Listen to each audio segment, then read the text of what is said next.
நகைச்சுவை நடிகர் ரோபோ சங்கரோட இறப்பு யாருமே எதிர்பாராத ஒன்று அப்படின்னே சொல்லலாம். தன்னோட உடல் முழுவதுமே வெள்ளை சாயம் பூசிக்கொண்டு அந்த கட்டுமஸ்தான உடலோட அவர் நடித்தனால தான் ரோபோ சங்கர் அப்படின்ற ஒரு பெயரே வந்துச்சு.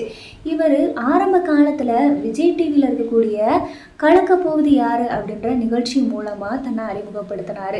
அது மூலமாக அவர் பிரபலம் அடைஞ்சாலும் விஜய் டிவியில் ஒளிபரப்பாகக்கூடிய அது இது அப்படின்ற நிகழ்ச்சி மூலமாக ரொம்பவே பிரபலமானார். தன்னுடைய நடிப்பு திறனையும் தன்னுடைய நகைச்சுவை திறனையும் அந்த மேடை மூலமாக ரோபோ சங்கர் வெளிப்படுத்தினார் அப்படின்னே சொல்லலாம். தொடர்ந்து விஜய் டிவியில் நடக்கக்கூடிய பல நிகழ்ச்சிகளில் கலந்து கொள்ள ஆரம்பித்தார். சின்ன திரையிலிருந்து படிப்படியாக வெள்ளித்திரையிலையும் நடிக்க போனார். இவருடைய நடிப்பு நகைச்சுவை திறன் மக்களுக்கு பிடிச்சனால அடுத்தடுத்த படங்களில் நடிக்க ஆரம்பித்தார்.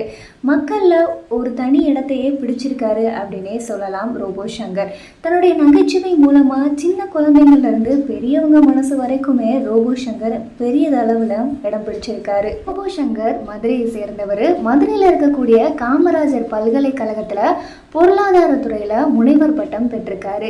இவருடைய குடிப்பழக்கத்தினால தான் நல்லா இருந்தவர் கொஞ்ச நாட்கள்லேயே உடல்நிலை சரியில்லாமல் மஞ்ச காமாலையால் பாதிக்கப்பட்டு அவருடைய உடல்நிலையே ரொம்பவே மாறி போயிருந்துச்சு.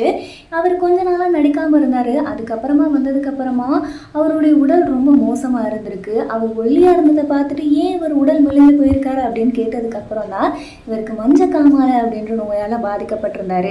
இப்போ அதுலேருந்து ரிலீஃப் ஆகி வந்துட்டார் அப்படின்றதான் நம்ம எல்லாருக்குமே தெரியும். ஆனால் அதனால என்னென்ன பாதிப்பெல்லாம் அவருக்கு ஏற்பட்டிருக்கு அப்படின்றது நமக்கு டீட்டெயிலாக தெரியாது. மஞ்ச காமாலையால் இவருக்கு லிவர் ரொம்ப அஃபெக்ட் ஆகிருக்கு. லிவருக்கு போகக்கூடிய ரத்த நாளங்களில் அதிகமான ப்ரெஷர் இருந்திருக்கு. லிவரையே எடுக்கணும் அந்த மாதிரியான சுச்சுவேஷனும் அவருக்கு இருந்திருக்கு. இதனால் அவருக்கு மோஷன் போகிறப்ப பிளட் வருது, அதே மாதிரி வாமிட்டிங் வரப்பையும் பிளட் வருது. யூரின் போனால் ஆரஞ்சு கலர், ரெட் கலர் இல்லைனா கருங்காஃபி கலரில் வர அளவுக்கு கூடிய யூரின் வருது. இந்த மாதிரியாகவும் பாதிக்கப்பட்டிருந்தாரு ரோபோ சங்கர். லிவரில் மட்டும் இல்லாமல் பித்தப்பையிலையும் வீக்கம் ஏற்பட்டிருக்கு. லிவருக்கு போகிற இரத்த நாளங்களில் அடைப்பு ஏற்பட்டு மண்ணீரல்லையுமே வீக்கம் ஏற்பட்டு அதனாலையும் பிளட்டு லீக் அவுட் ஆகிருக்கு. இந்த மாதிரியான நோய்களால் அஃபெக்ட் ஆகிருந்த ரோபோ சங்கர் கொஞ்சம் கொஞ்சமாக குணமடைஞ்சு வந்திருக்காரு. இதில் இருந்து ரோபோ சங்கர் கொஞ்சம் கொஞ்சமாக தன்னுடைய உடல்நிலை சீராகி கோயம்புத்தூர், ஸ்ரீலங்கா இந்த மாதிரியான இடங்களுக்கு போய் ஷூட்டிங்லேயும் நடித்து தன்னோட உடல்நிலை கொஞ்சம் கொஞ்சமாக சீராகிக்கிட்டு ரோபோ சங்கருக்கு வந்துச்சு.